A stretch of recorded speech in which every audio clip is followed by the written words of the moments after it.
Today, we're talking human performance, speed and agility, and things that are going to get you bigger, faster, and stronger with little muscles.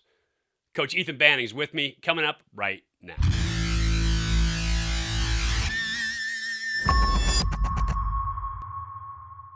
Hey everybody, welcome to Elite Athletes TV. I am Mike Pulaski. Once again, we are talking about human performance today. If you like what we're doing here, if you like talking about human performance, if you love talking about football and quarterback stuff, which you know I like, make sure you subscribe to the channel, ring that bell, get notifications every time we go live, every time we have new content for you. Give us a thumbs up if you're ready to get started talking about human performance, especially as it relates to your sport and overall human performance. And please leave us a comment down below. I would love to hear from you in terms of the questions that you have for our experts here at EliteAthletesTV.com. We're going to get into one of the things that I learned as a college athlete today that I didn't know as a high school athlete, that I think will help a lot of young athletes about supporting musculature, about helping strengthen the entire body. When I was young, it was all about the big Olympic moves: squat, clean, deadlift, and bench press. And that's what we did. We talked about this a little bit with our human performance director, Ethan Banning, last time we talked, but let's get more into it today. Then we're going to talk about a couple other topics we're going to touch on as well.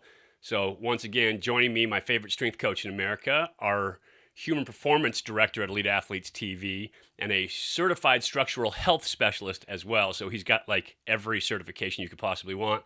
Coach Ethan Banning. EB, welcome back. Mike, thanks for having me. Great to be here. You know, I'm always stoked to talk about anything strength and conditioning, human performance. Love getting some info out there to help people be the best they can be. So. Yeah, exactly. Helping athletes get better. That's our whole mission here at Elite Athletes TV. We were young athletes one time. We were searching for ways to get better and not always finding the proper ways to get better. There's a lot of information out there now. We want to give you the correct information, not just a lot of information. I said we were going to talk about kind of getting better and what I learned as a college athlete. When I was young, right, I was all about the bench press. Always wanted to, hit the bench, squats, cleans, the big Olympic lifts. That's what our coach was about too, because that was kind of the theory back then. And my bench press kind of hit this sticking point, 265, 275. And I couldn't get a lot stronger until I got to college. And then when I got there, all of a sudden they had me start doing rotator cuff exercises, strengthening my shoulder so that the capsule would stay together. And amazingly enough, my bench press got so much stronger. Why is that? And talk about how that pertains to what you do with your system. Well, first we might start with, why and how we measure, exercises and their transferability to sport. As a quarterback, not sure that I'm going to use the bench press as one of my markers, but let's, we know in the sport of football and most sports, we're going to have to do some bench pressing. It's a great overall upper body developer, but it's incomplete in nature. And I think it gets it's very common that people go, well, I push people in football, so therefore I better get better at pushing in the weight room. And it's sort of like driving a car with all gas and no brakes, right? So we've got to be able to, we can only go as fast as we can slow it down.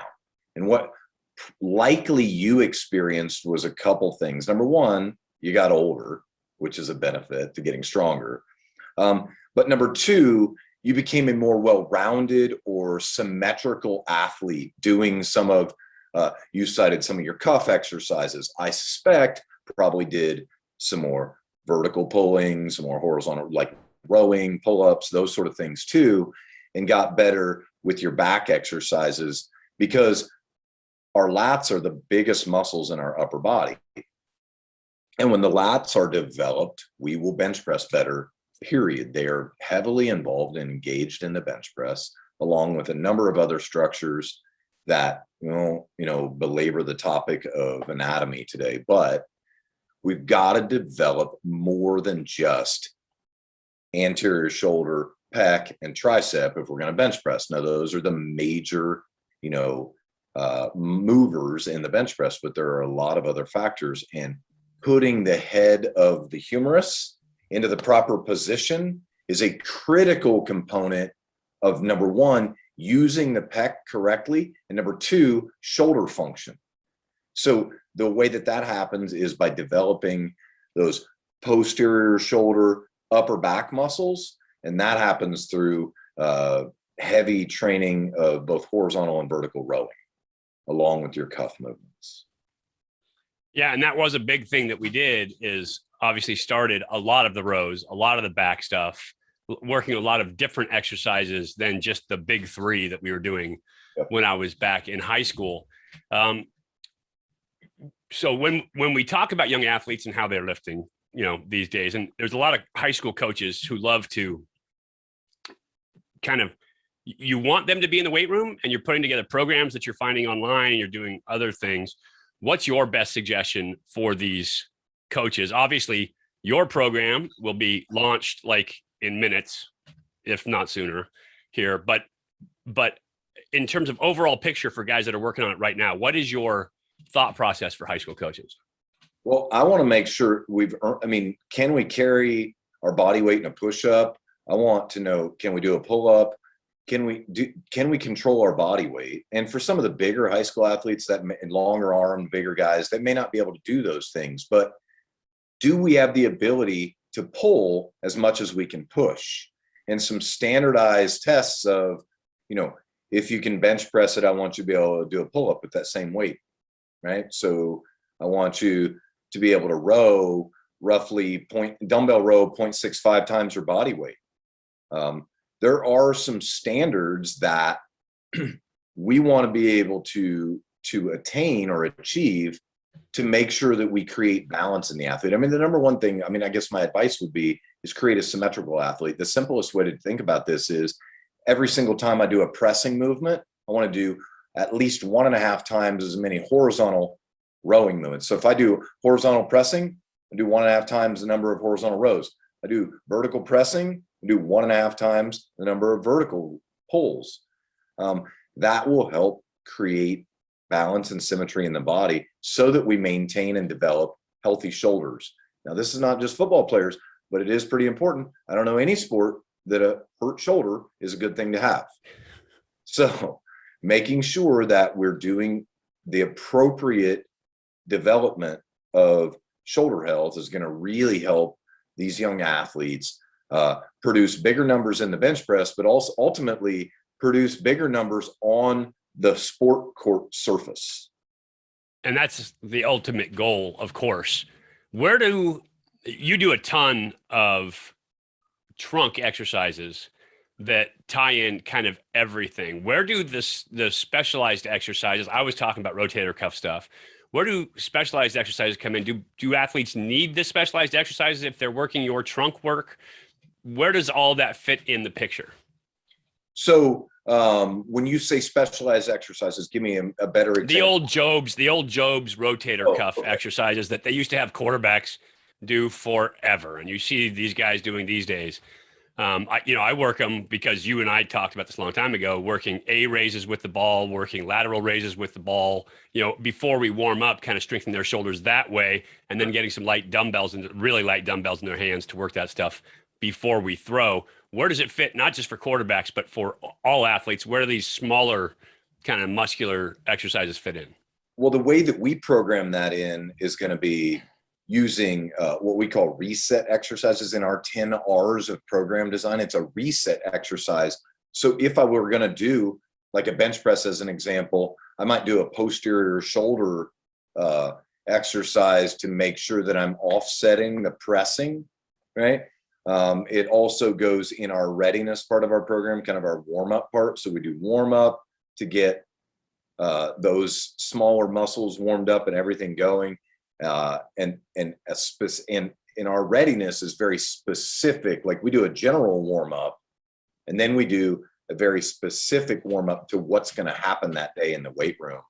And those would be where some of those more specialized movements would go. And then as part of maybe your rest interval, when you're doing dumbbell inclines, you might be doing like some sort of external rotation exercise, or while doing a root and a reset exercise with your resistance exercise, and we group them together. It's sort of a way for you to rest the musculature of the main movement and to reset, which makes sure we turn on certain muscles, turn off certain muscles, so the joint is functioning better in that main movement. If that makes sense. No, it totally makes sense. And that's why I love your programming, because it kind of builds that thought process into it. I'm just not as articulate at pointing out what you are doing with your program as you are. If you want to talk about passing mechanics, I'm in. But your stuff, I mean, it's so good and it's so functional for athletes. I just think people at home need to hear about it. One of the other things that I love about your program that I see lacking in a lot of high schools these days is the culture that it builds on the team with athletes in the weight room, right? There's expectations to it. There's accountability to it. And it's not just exercises. You have stuff in there that kind of bring athletes along, especially if there's a coach there with them, right? If you're there to coach them, I've seen your guys, boy, they are on it. But like, if there's a coach there with them, talk about how your programming builds culture. Well, it's interesting. I think that our job as coaches, I don't care if it's whether we're playing on the field or on the court, or if we're in the weight room, I think teaching our athletes the skills necessary to be appropriate leaders is really critical. So demanding excellence, but ultimately guiding them so that I don't want it to entirely be coach led. I want it to be peer fed, right? So I want to kind of give them guidance so they can do it, and then they kind of do the heavy lifting, if you will. Because in my experience, teams that were led by teammates and the coaches were only giving guidance were the best teams that I was ever involved with. And I think the same thing's true in the weight room. And so we give doses of responsibility and accountability so that ultimately the team lifts each other up, and they do it that way for themselves. And I think it's a whole, it's a culture for sure. Without a doubt about it, because, you can think about it, a coach-led team, right, is a team that has to be dragged around or steered into whatever they're doing. Whereas a player-led team, where you have not just accountability and responsibility, but you also have the impetus, from those players. You get a lot more respect for those players, and you got a lot more buy-in. You don't have to push those guys into it every day. It's not, we're pulling teeth to go to practice again today.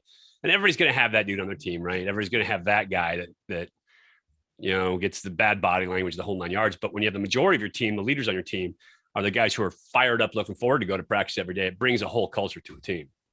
And I think that starts in your offseason program in the weight room, right? Because it can be grinding too. But if there's an excitement about the culture, and I think that maybe the biggest piece of the secret sauce, I don't know if we want to give entirely this away, but we're gonna right here, right now. Right. If you can get to their why, like I can tell kids why it's important that they do a Romanian deadlift or a dumbbell row and do it properly.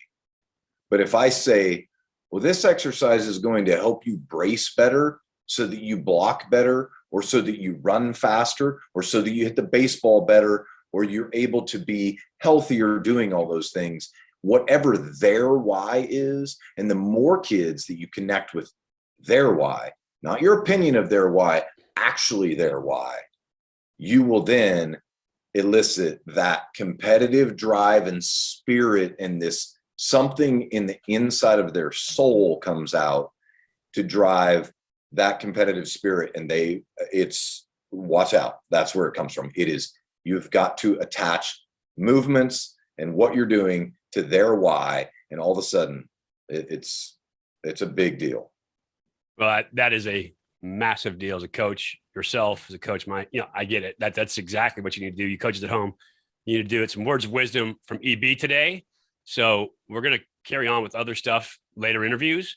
Appreciate you guys watching here today. Don't forget, you can get all of Elite Athletes TV programs in the link down below. My quarterback passing mechanic, Dan O'Brien's Faster 40, which Coach EB was a massive part of. And so getting bigger, stronger, faster, while you're getting more explosive in your Faster 40. Michelle Granger's stuff is about to launch for softball, if you're a softball coach. And we'll have a lot more football stuff coming. Hardy Nickerson stuff about to come out. And of course, EB's human performance stuff, which is going to change your football life or your sports life in general. Appreciate you guys watching. EB, awesome to have you on today. Thanks so much. I really appreciate it. Have a great day, Mike. You too, brother. We will talk to you guys later. Appreciate you watching. Again, courses down below. Don't forget, subscribe, ring that bell, thumbs up, give us a comment down below. Would love to hear from you if you want your team to get better. If you are looking for some sports performance advice, if you're looking to improve as an athlete or a parent looking for an athlete to improve, we have it for you. But when it comes to sports performance training, speed and agility, strength and conditioning, and just getting more explosive, EB's the guy. I'll talk to you guys later.